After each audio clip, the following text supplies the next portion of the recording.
अफ़गानिस्तान के तबाही के, अफ़गानिस्तान के बर्बादी के असल ज़िम्मेदार कौन हैं? मैं समझता हूँ अफ़गानिस्तान को बर्बाद करने के पीछे अमेरिका के साबिक़ा सदर जॉर्ज बुश जूनियर का और यूनाइटेड किंगडम इंग्लैंड के प्राइम मिनिस्टर टोनी ब्लेयर का सबसे बड़ा हाथ है। जॉर्ज बुश और ब्लेयर ने अफ़गानिस्तान को तबाह किया, इराक़ को तबाह किया, बाद में फिर आने वाले दिनों में दूसरे प्रेसिडेंट्स ने लीबिया को तबाह किया, सीरिया को तबाह किया, जिसमें ओबामा भी शामिल है, जिसमें दूसरे प्रेसिडेंट्स शामिल हैं। तो ये तबाही के ज़िम्मेदार अमेरिकन प्रेसिडेंट्स है। इंडस्ट्रियल मिलिट्री कॉम्प्लेक्स जो अमेरिका का है, जो हथियारों को दुनिया भर में बेचना, उनका कारोबार करना और उससे अरबों खरबों डॉलर कमाने के पीछे लगा रहता है, वो ज़िम्मेदार है। और किसी न किसी बहाने से इस्लाम और मुसलमानों की दुश्मनी को नज़र में रख कर ये लोग अटैक करते हैं इस्लामिक और मुस्लिम नेशंस पर।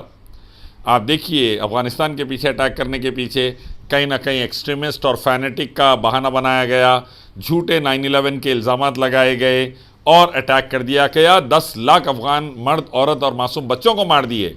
अमेरिकन प्रेसिडेंट बुश जिम्मेदार, टोनी ब्लेयर जिम्मेदार, बाद में आने वाले प्रेसिडेंट जिम्मेदार, जिसमें ओबामा भी सरफहरिस्त है। मीठे मीठे बातें करने वाला जहरीला प्रेसिडेंट अमेरिका का जिम्मेदार है। लाखों लोग मरे उसके अंडर में भी। और यही हाल बाद में आने वाले प्रेसिडेंट्स ने किया। मैं फिर भी किसी हद तक तारीफ करूंगा डोनाल्ड ट्रंप की, उसने ये जंग बंद करवाई। वो अमेरिकन प्रेसिडेंट ने ये जंग बंद करवाई। और मैं बाइडेन की भी किसी हद तक तारीफ करूंगा कि उसने डोनाल्ड ट्रंप के फैसले पर अमल किया, फौजें वापस बुलाकर। वरना एक अमेरिकन इंडस्ट्रियल मिलिट्री कॉम्प्लेक्स रहता है जो हथियारों के बेचने का जिम्मेदार और अरबों खरबों कमाने का जिम्मेदार है, वो दुनिया भर में ये आग लगा रहा है। अमेरिकन गवर्नमेंट की सपोर्ट से लाखों मुसलमान मासूम मारे गए इराक़ में, अफ़गानिस्तान में, सीरिया में, लीबिया में, लबनान में। तो इनके पीछे ये American president Bush, Tony Blair जो यूके का प्राइम मिनिस्टर था, और ओबामा अमेरिकन प्रेसिडेंट, ये जिम्मेदार है। और अंदर से जो जहरीले लोग साथ देते हैं उसमें रावदी ईरान है। ये अमेरिका के यहूदियों के एजेंट, यहूदियों की औलाद रावजी, ये जिम्मेदार है ईरान के, जिन्होंने लीबिया में आग लगाने में अमेरिका का साथ दिया। अफगानिस्तान में नॉर्दर्न अलायंस ये रावजियों का ही था। अहमद शाह मसूद खुद एक रावजी था। अब्दुल रशीद दोस्तम एक रावजी, जिन्होंने अमेरिका का साथ दिया उस वक्त लाखों अफगानियों को मारने में।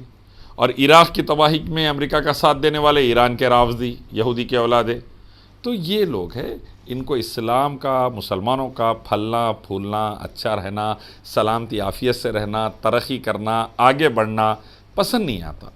तो जो शैतानी लोग होते हैं, जॉर्ज बुश जैसे या टोनी ब्लेयर जैसे या ओबामा जैसे, वो लोग अटैक करके मरवाते हैं मासूमों को, आग लगाते हैं मुल्कों में। अफ़गान की हुकूमत को तबाह करने में 2001 में, और अफ़गानिस्तान से लेके इराक़ से लेके लीबिया से लेके सीरिया तक आग लगाने में इनका बड़ा हाथ है। साथ देता है फिर इनमें रशिया भी बाद वक़्त, वो भी इन तबाही का जिम्मेदार है। कम्युनिस्ट रशिया, उसके अंदर भी इस्लाम और मुसलमानों की दुश्मनी भरी पड़ी है, तो वो भी साथ देता है। तो ये कॉम्बिनेशन है, शैतान के चेले हैं जो मुकम्मल अटैक करते हैं। मैं दुआ करता हूँ कि अल्लाह अमेरिका, यूरोप, रशिया और दूसरे ममालिक को ये लीडरों से नजात दे, ऐसे लीडरों से जो दुनिया भर में आग लगाते हैं, मासूमों को मारते हैं और ख़ुद भी ज़लील ख़ार होते हैं, दूसरों को भी परेशान करते हैं। अल्लाह इनसे नजात दे और दुनिया भर में अमन और सलामती, शांति, उन्नति अल्लाह फैलाए। और सिक्योरिटी, पीस, प्रॉस्पेरिटी, सक्सेस, अमन, सलामती, तरक्की बग़ैर इस्लाम के पॉसिबल नहीं है। एक अल्लाह की इबादत और मोहम्मद सल्लल्लाहु अलैहि वसल्लम के तरीक़े के बगैर पॉसिबल नहीं है। यही कुरान हदीस कहता है, यही वेदा, गीता, उपनिषद, बाइबल, गुरु ग्रंथ कहते हैं। मुस्लिम सोसाइटीज़ देखिए सऊदी अरब के कैसे सक्सेसफुल प्रॉस्पेरस है, क्यों? इस्लाम है अल्हम्दुलिल्लाह।